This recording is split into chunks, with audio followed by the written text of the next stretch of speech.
So two kind of questions out of that. First of all, for your clients who are asking that, are they paying the salaries that should come with those skills, that set of skills? And secondly, for those assistants who aren't quite at that level yet, are they being put into those roles necessarily maybe without training opportunities or room to kind of fail and grow? How are you seeing that? I don't know who wants to pick that question up, I'll but go it's just first, on if my that's list. Yeah. okay. Yeah, there's so much coaching of the executive that is required. And I love the teachable spirit of the client. And I can measure that within the first 10 minutes of a call. Like, are they going to let me actually help them? Right? Not do my job, but actually help them and get them to a place of this wondrous world that they've envisioned of no longer time starved and their energy is properly allocated throughout the day. I would say they are sometimes under hiring on skills because it matches the comp. And I've seen that a lot in the last 3 years post 2020. Prior to 2020, it was a bit more in alignment with which I like to describe what learning curves does the candidate have that the client has an appetite for. For me in particular, when I was in private equity, which was my last role before starting this company, I didn't know anything about private equity, but I absolutely understood high net worth because I worked with celebrities in Los Angeles before coming to Denver. So some of that transferable part. So I would say that it's a mixed bag, at least for me and the exposure that I have here in the country. They hire sometimes because the comp is all that they have to measure and they're just time starved, as we've been covering here. And then sometimes, which is a gift and why it's now an offering for me here in the country, is training. I remember last year there was a team assistant role for $100,000, and my jaw just dropped. I didn't get $100,000 till I was on CEO level, and this was someone who was a junior burger who was just going to be doing diaries and calendars and emails and simple type, important but simple type assistant work, and they were going to get what I got when I was at CEO level, and I was just like, it just blew my mind. So, but the fear in me, and this is what I tell a lot of candidates that are getting crazy salaries at the moment, is be careful, Be because when the careful. time comes, you're on a spreadsheet. It That's is right. not you as a person. They're looking No. at your salary, and you are low hanging fruit. They're just like, yep, Amen. Sadly, got yes. that. That's right. So try and find things like giving yourself extra paid leave, or giving yourself extra super or pension or whatever it's called in every country. But one of the other things is I've found is that some people are actually finally open to learning how to use their assistants. So there's a beautiful woman in Australia. Her name's Rachel Benetti, and she coaches EAs, but she also coaches executives and corporates into how to actually use your assistant. And I have been bringing her name up a lot because she also deals with wellness and whatnot. But when I bring it up to people, I'm like, do you know how to use an assistant? And they're like, oh, yeah, you know, I delegate, I do this. And I'm like, no. and time again, because of the relationship I have with these people, they're like, I want someone like you. I'm like, you don't want someone like me. You just don't know what you want. You've seen what I am, and we have banter, and you think, oh yeah, I want that in an EA. It's like, you don't need that at all. You need, at least ABC, but there's now people that are able to work with executives, whereas when I was coming up, that wasn't a thing. If you told your executive that they needed to learn how to work with an admin to get the best out of them, both sides of the party, they'd be like, mind your business. So it's nice to see that people actually want to learn how they can get the most value add from working with a strategic business partner, executive assistant. It's interesting. I think with the salaries, I was just thinking kind of so we have an office in London and we have an office in Manchester in the north of the UK, and we've definitely seen an uplift in salaries for the EAs in Manchester, which was so overdue. I think that they were kind of a couple of years behind where London was, and you couldn't almost get more than 35,000. If you did, you were lucky for an EA role, where we've definitely seen those go up. And I think companies have been willing to pay because I think they were so far behind. I think London, I think we do see, a lot of the time there's restrictions on salaries. And I almost feel like I think for the SMEs as well, I think, you know, it's scary to them that they can't almost sign it off in their mind of more than 50,000. And you're like, but if you pay 10,000 more, you would get this. And I think, you know, yeah, there's definitely that kind of like that hesitant, I don't know. Yeah, there's more, then the kind of then we'll look at someone that they will train up. And I do think then there's so much expected from that role. You know, we talk about someone being strategic, being that extension, you know, that is really difficult to do if you're earlier on in your career. So I definitely would say that the salaries do need to they need to increase. But then on the flip side, what we have seen is so many more counter offers. You know, we had one today. We had an offer for someone 45,000, has been counter offered 57, where she, you know, where she currently works. So there is definitely still those counter offers there. So people are willing to pay, but they're willing to pay at the very last minute rather than, you know, going out to market with those salaries. But I totally agree with you as well that, you know, the kind of the more junior candidates, you know, you're seeing a couple of years experience and the expectation of salary is so much greater. And I, like you, worry that, you know, then a couple of, you know, into that role, it's, you know, it's tricky when you've got such a high salary. And it's also tricky if you're going in at that high salary, like the team assistant that goes into 100K and then they move into an EA role and they want, you know, quite a big bump and they're ending up earning more than the seasoned EAs. Like, it's going to be an issue. Yeah. So I do think the conversation needs to be had about taking other compensation. It's not always the salary. There's other things you can do to still benefit that you're still getting paid to have holidays or that money's going into you wherever, but just be careful of how fat your salary is on the bottom line. I totally agree. Sorry. Go ahead. I think that it feels like we're still caught up in this. It's almost like salary is kind of like there and everyone's still talking about hybrid working. And it's like, you know, that's still a benefit where, okay, we offer 2 days hybrid working. So that should get me a candidate that, you know, is looking for, that is maybe worth £10,000 more. And I feel like, you know, we're almost past that now. We know that, you know, that we can do our roles and you know that the EA role can be done remotely. It can be, you know, there's great value in being face to face, but I think there seems to be still quite a lot of noise from employers about that, you know, what their hybrid policy is. And we've seen a lot of change of, you know, some companies now saying that they're having anchor days, that they've got to be in on, you know, a Monday, for example. It still seems like we're caught up in that and that the salary has almost been left behind. And I think there needs to be a shift with that. You know, now that we've conquered hybrid working. So just because I know you guys want to jump in as well, but just to clarify, so organisations are offering hybrid working as some kind of benefit now, as part of your benefit package almost. I would say so. I mean, I think that it's it's also from a candidate, from a job seeker's perspective, it is you know, a factor that they're going to look at when they're considering roles, because they've obviously had it and, you know, then it works for them. They don't want to travel into the city 5 days a week. So I think it does go hand in hand.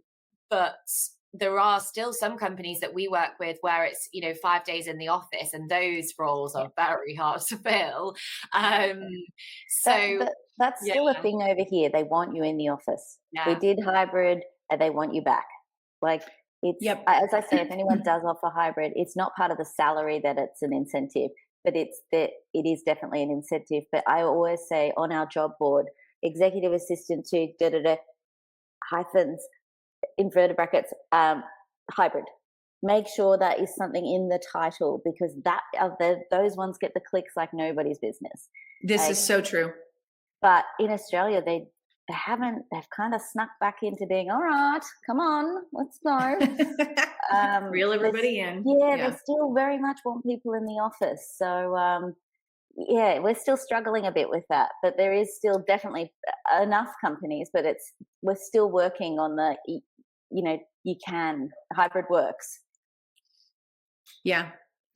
I was building job descriptions, which I call them job invitations, 2017 when I launched the company, 18 and 19. And I would often say, what are remote options? Oh, no, no, no, no, no. This is not a remote job. You need to be in the office 5 days a week. And 2020 shows up.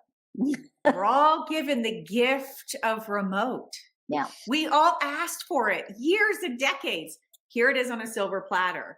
And so we've been able to prove, to both of your points, like we can be productive. Right now in Denver, specifically, I have more hybrid roles than in office. And some of that is due to the fact that people gave up their lease for their actual office space. And so now there's sort of a real estate craving for, cheaper commercial rent, a hybrid co-working space where there's an anchor day, as you mentioned, or none of it at all and staying remote, which kind of leans into some of the things that I've seen that we have more of and less of is, more struggles with communication, right? And then less frickin' meetings. And, how are we going to kind of create this balance? And so I think we're being given both a gift and a curse with just the last 3 years. And the navigation of that is leaning on a lot of HR people, the admins who are just trying to keep a handle on everything. And so here in the United States, I'm seeing a lot of hybrid. It's interesting. You've raised so many points there. We could probably talk all night, but it's late for some of us and early for some of us, so I'm aware of that. But there was one thing that I wanted to mention that came out of the conversations there around salary, and it's something I've heard a lot from different generations of assistants that I've been interviewing and talking with over the last few years.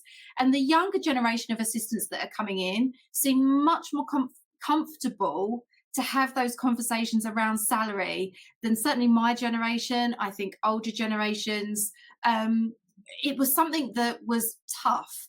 And one positive I think that's coming out of, loads of positives, but one that I'm definitely seeing is that younger people seem much more comfortable talking about salary. So I think if other assistants who are maybe more seasoned are seeing younger assistants coming in demanding higher salaries, those conversations are going to be had very quickly, which is a good thing, I think.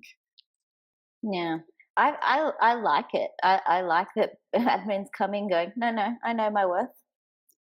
For the longest time I was like, I think I know my worth, and do you mind? Can I have another 3,000? Like taxed, that was what, 20 cents a week? Like it was. And then say thank you. Yes, oh, thank you. Yeah, I think it's a good. There's one last question that I've got, which is around skills before we wrap up, and it's just that. So, from everything you've seen, what can assistants be doing to, if they are ready to move on in their roles or enter the market, what should they be thinking about in terms of skills and maybe areas to concentrate on this year? Hilani, why don't we start with you? So I've been communicating a lot, kind of a 2-word phrase, signature strength. And if we were to have 7 resumes in front of us right now, and they all said executive assistant, ranging from 7 years to 25 years of experience, how do we know, the hiring company or the 3 of us who are supporting that journey to get the job you want, how do we know what your one outlier is? What your one signature strength is that essentially kind of is telling that career story on your resume that you also have such strong fluency on when you are talking about your brand, like your brand as an administrative individual. And so that signature strength is kind of in line with, which was one of your questions for today, was like, what do we kind of see for this year? I think the quality of your communication has got to be either a very close to secured strength or a developing strength. I was giving a speaking engagement over a week ago, and there's a 4-letter acronym, TLDR. Too long, didn't read. I don't know if you 3 have heard that. I was like, I love it. Some of these emails are too long. I know often when I'm talking to admins, I got to chase stuff down. Is the quality of your communication, especially when we incorporate the instant messaging tools like Slack and Teams or even WhatsApp, like we've got decision and application fatigue. And so if you are so buttoned up, if you love bullets, if you are to the point, with no exclamation points, right? If you've got it going on in your communication and you have that as your signature strength, and it comes through when you're interviewing, even in that first touch point, you will stand out. With the amount of calls I have every week, it's unfortunate. So many show up like ill prepared. They don't even have the job description in front of them, which, full disclosure, I'm giving a behind the scenes here. I'm done talking in about 5 or 6 minutes, because how can I present you to an executive who's looking for that strategic partner paying, in the high figures, close to $100 US, and you didn't come prepared? So the easiest tactic is learning a signature strength that you want to be really proud and easy to talk about. And maybe that's not communication. Maybe it's the tool OneNote or Slack, or you're a master at Salesforce because you've been in a large organization and you were the Google in the office for Salesforce. And so I think really highlighting, which also for so many admins that have grand goals, which I never want them to get rid of that, but then it makes it a bit paralyzing on what should I be focusing on. One signature strength. Maybe talk to some advisors that know you well and say, what's one thing you think I do amazing? And kind of start getting, some data collected and then saying, that's me, that's my signature strength. And that's going to continue to help me stand out from, multiple resumes and even promotion inside the company. There's another senior EA role to a chief marketing officer, and there's 3 admins that want it. You've all been in the company. You all know what's going on, but how do you share your brand? Because each of us individually have our own brand of service. I love that. That's fantastic. Thank you for sharing that. I'm going to go away and do that, though. That was so powerful. What's mine? Yeah. Thank you for that. Lily, over to you. Anything you'd like to add? Yeah, I think it's interesting that you say about brand, because I was thinking as you said that, like, personal branding. I think that is so important. Like, I saw on LinkedIn today, actually, an assistant that I've known for a couple of years had posted, and I never see her post. And she was like, my goal for this year is that I'm going to be more vocal on LinkedIn. And that, using our personal brand is so powerful. It doesn't need to be that we post all the time, but I think that that's really important. Like you say, if you've got 7 CVs and they go and look at you on LinkedIn, then, you've got a stronger chance. If I see someone's CV and I go and they aren't on LinkedIn, I'm probably going to call someone that is, that's taking time to kind of, to sell their profile and use their profile. So I think personal branding is definitely really important. I think technology is key. I don't necessarily think that you need to know, every piece of tech. I think it's about being a master of those key, you talked about OneNote, Teams, there's, I think being on top of those and using them effectively, I think, is really important. I don't think we can get away from tech. We've got to be, assistants have got to be using it. And I also think that, training and development and learning, upskilling, I think that it's looking for those different opportunities on how to upskill. And that doesn't, in an ideal world, the employer would provide all of those opportunities. But also I do think that, there's grabbing those opportunities ourselves, or, the assistant themselves externally, potentially.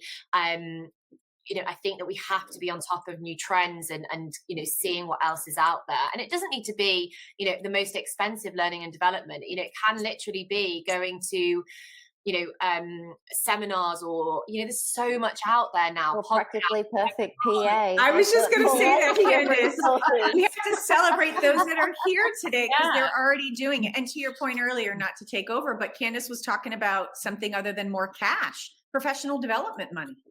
Yeah, definitely. I think the ladies have nailed it, but I always just say, take an audit of your skills. Strengths first, learn. Like, what are your strengths? What do you need to update on? And even if you're seeing, and this is something more women than men do, but if they look at job descriptions and they go, oh, I don't know how to do Concur or whatever, and it's like, then learn. Like, click it anyway. Yep, sure. And then go and do a Udemy course, $20, and learn, or YouTube it. Like, there's so much free information out there. Don't ever not take an opportunity because you think, oh, I'm not across that. But you do have to keep up to date with skills. If anything, COVID taught us we need to start using things like project management tools, because you're not all in the same room anymore. You can't all look at the whiteboard, you've got to all look at it on a screen now. You have to update your skills. And obviously your resume needs to be kept up to date. If an opportunity knocks in Australia right now, jobs are turning around in 24 hours.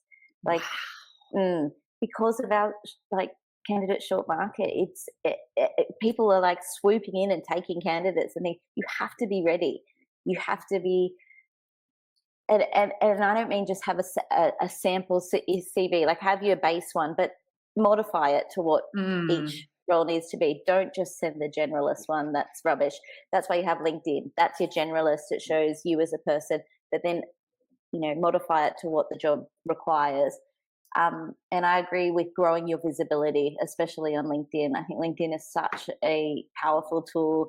I mean, all four of us have seen each other on LinkedIn. We've never met in real life, but we've all seen each other's work on LinkedIn. Like, you may think that you're not making an impact, but people are watching. People are seeing what you're doing. People are seeing you're sharing. Like, it's all part of your brand, as was being discussed. So get in on that. And the other thing is, LinkedIn is like a breeding ground for stalking. So if people want to find you, they'll look up keywords, put whatever job you want in your title, because that's a keyword search. Yeah. Get amongst it. Use it. It's free. Why not? It's interesting when you say about with your CV, with your resume. I think when we talked about how the kind of more junior, younger candidates coming through are not afraid to ask for pay rises and for salary. I also think that they're potentially can't generalize too much, but I think that they're better at talking about their key achievements and looking at them, putting them on their CV. And, when you say about updating your CV, like I see some CVs, they've got no key achievements. They've just got the duties, and there's no depth to it. Like, you want to know, that you saved X amount, or you took on the initiative, whatever it is. I think that's where, a year goes by and you forget about that achievement that you may have had last quarter. I think we should be everyone should be updating them as, every time you kind of finish that project, and, you make sure that it's relevant. I tell people that you would find me in the corner, in the fetal position, rocking back and forth if I had to do my resume. And when I talk to admins, and I will take a call with a resume that is really lackluster in appeal, because I see one or two things that are there. And to your point, the stalking, I will go on LinkedIn. And so I want just a little bit more. And and people don't realize it is literally the ticket for the call to get in the door. And it should be reviewed and updated at least twice a year. And I have an article on my website about them. And I mentioned the fetal position because nobody wants to do it, right? They may want to be in the dentist chair before they want to do their resume. and it's like that last 5 pounds, right? You put in the effort and you get not just, the pounds gone, but the nutrition is right, and the sleeping is right, and the fitness regimen, and it's all worth it. And so it really is. And to end one more thing on the resume, which, by the way, it's career storytelling. You need to tell a story, and it's on that piece of paper. And you also need to be able to specify, again, kind of the signature strength, your advantages. And it's an absolute marketing tool, like a commercial to go see a movie. And it's hard for many, but it is a really beautiful tool that, lastly, you elevate your voice, right? You're changing out adjectives. Your opening summary on the resume is that elevator pitch. And so when you really get that tight, you then start speaking the things that are on the paper. And then the biggest thing is continuity, right? They've built continuity with you versus like, well, the resume kind of doesn't say that, is that lip service, which for the three of us who are doing this, we're like, I'm not quite sure if I believe that. I got to ask a few more questions to cut through any possible BS I might be being fed right now, because you want to give me the buzzwords versus the reality. It's just worth saying, I don't want to end on a negative note, but when there is a volatile market, but actually saying that, Candice, in your area at the moment, when it's a good market and there's lots of jobs out there, in terms of the resume, you might think that, you don't want to go for a new job, or you're happy where you are, but you're not sure what's going to happen. And if things are moving fast, or you've survived a first round of layoffs, you know, there's always potentially a second round. So just make sure, I think particularly at the moment, it's really important that your resume is up to date, and exactly as you all said, that it sells you and your achievements. I think that's so important. Don't feel afraid to sell yourself effectively.